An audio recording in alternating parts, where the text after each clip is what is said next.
Generative AI Examples 2. This is going to introduce us to using large language models with Python, in particular when exploring large data sets. So large language models can generate code. Our focus is on Python, but most large language models know many different languages, even LaTeX. You will need to learn Python before a large language model can give you good assistance. Let's look at an example. Let's ask ChatGPT for code that plots a trend line for a data set. How to produce a scatter plot with trend line in Python using a data frame. And here is our response from ChatGPT. Step by step, import the necessary libraries, create or load your data frame, calculate the trend line using NumPy polyfit, and then create the scatter plot with the trend line using matplotlib. Here's the code. Here it is in a Jupyter notebook, and here it is the scatter plot with trend line. In fact, one of the most important applications of large language models today is as a code generating tool and a tutor or assistant for new programmers. It can't teach you the language, but it can certainly help, especially when you're learning the language. So let's look at this on the Anaconda Cloud using the Anaconda Assistant. So I put in my prompt and it generates the code, as you can see it doing here. And it explains what it did. And then we export it, and it didn't work. The problem was it didn't import NumPy. But it's an easy fix. We import NumPy as NP. And once we've done that, it works. Or we could have gone to the Anaconda Assistant for assistance. So one of the most important applications of large language models to code generation is in the exploration phase of the polar problem-solving process. So let's recall this process. Don't start with the computation. Don't end with exploration. You need to have a strategic approach to solving problems. Strategic thinking should start with exploration. And then we'll do feature engineering, and then model building, and then storytelling to interpret what we've done. That is, we start with exploration, and exploration is strategic. So first step, explore the data. Get up close and personal. A problem is often called a question, and the goal is to refine or revise the question until there is a plan. And we tend to do this nowadays via exploration with a purpose, strategic thinking, using large language models to assist in our investigations of the data. For example, recall our simulated calculus grades. These were the features, and the exam scores are out of 100 points each. What questions can we answer with this data? Well, we need to explore until we have a question. Now, very often, we start with somebody having some vague idea of what question they want to ask, but rarely is that the final question that we address. So the first step is always exploration. And a good first exploration are correlations of the features to the target. Suppose, for example, that exam 5 is our target, and that GPA is a feature we want to correlate to exam 5. So let's ask ChatGPT or another large language model. For example, Claude 3.5 Sonnet is also very good at generating code if we give it a good prompt. So here are some initial guidelines for good prompts. Describe the context, the language, data, libraries to use, etc. Be specific within that context, no vague references. Specify what the final result should be and look like. And the prompt can be long as the prompt satisfies these other three. So here's my prompt. Given the CSV file, calculus grades full.csv with columns, previous textbook, all those columns, how would I read this into a pandas data frame and then calculate the correlation of GPA to exam 5? So here is Claude Sonnet. Here are some alternatives as well. So given this CSV file, there's our prompt. And notice it gives us a step-by-step approach, and it also gives us the Python code. So it says what the code does, 1, 2, 3, 4, and describes a correlation coefficient. Here is the full code that it generated, and we can copy that. We can actually also ask it to explain the code. So notice here it's breaking down what each part of the code actually does. And continuing with this description, this explanation of what the code is and what it's actually doing.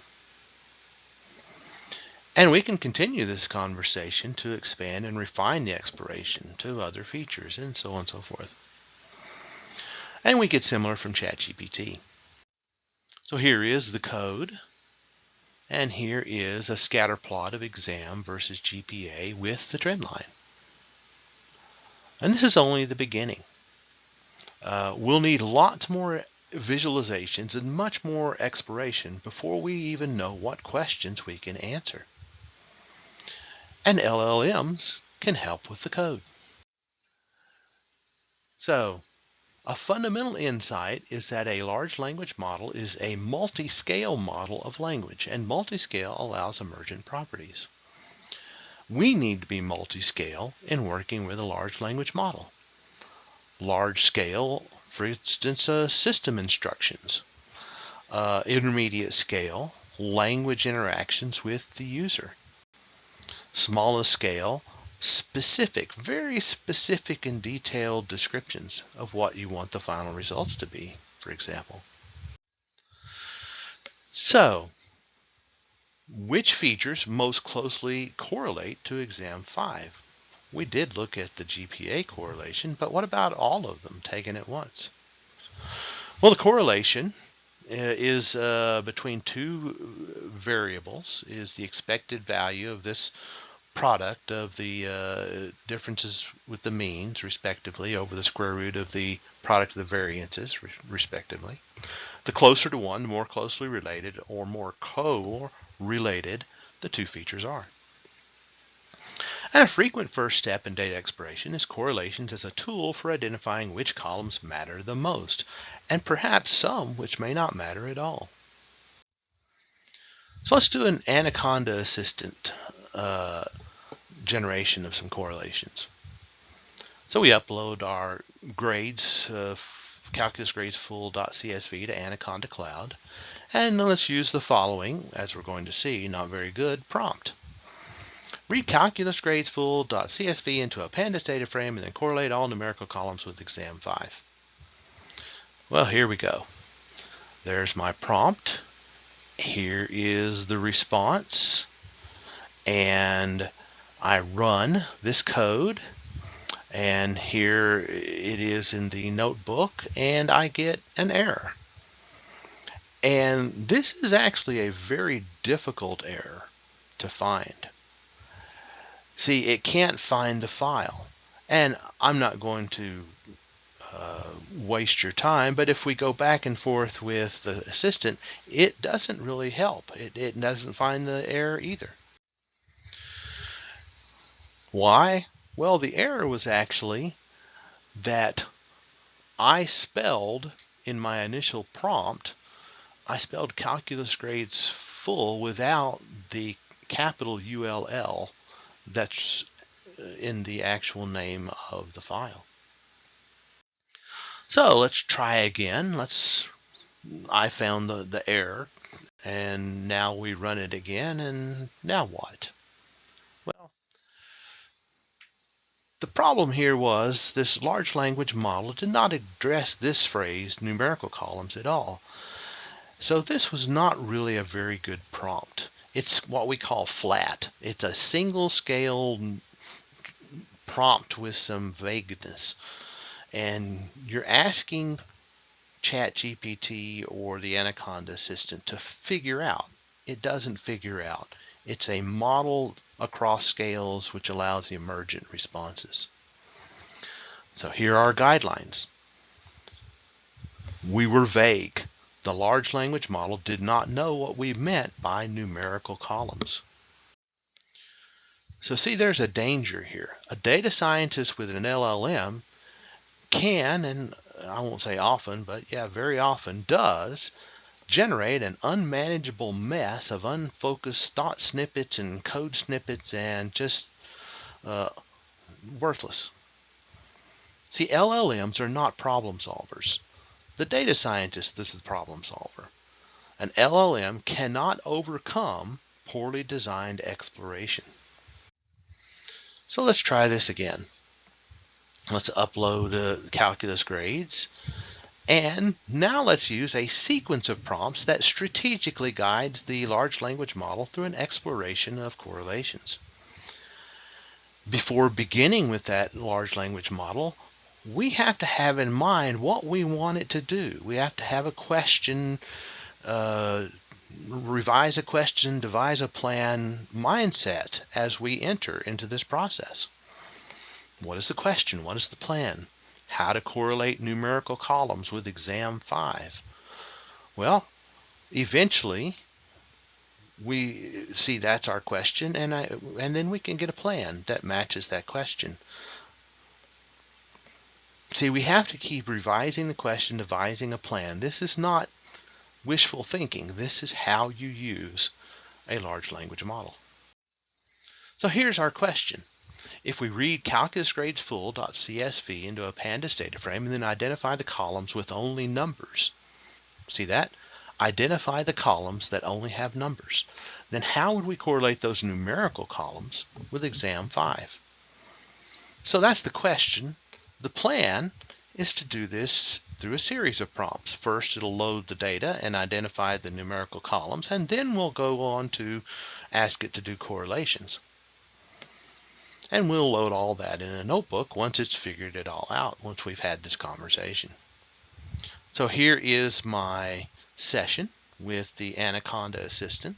Notice I ask it to read the CSV file into a data frame, and then it knew how to come up with numerical columns.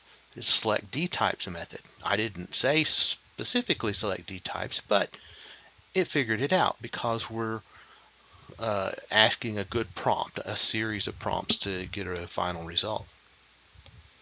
Here's the next task. So after it has completed the first task, I say, now correlate the numerical columns with exam 5. And so does it know what the numerical columns are? Well, that was the name it gave, numerical columns. So I used the name that it assigned in step 2 of the previous. And here it goes. It does the correlations. So you can see the exported correlation chat notebook for more details. And this was, of course, just to create a simple exploration of correlations with exam 5. But we could carry out a complete exploration of the data via interactions with a large language model, and then export the entire conversation to a notebook. And once completed, we're ready to move on to the best representations of the data because we'll have a plan. And then an algorithm, and then interpretation. And all of this could be done as a conversation with a large language model. But it must be you, the data scientist, who tells the big data story, who strategically designs a solution to the problem using our Polya problem-solving process.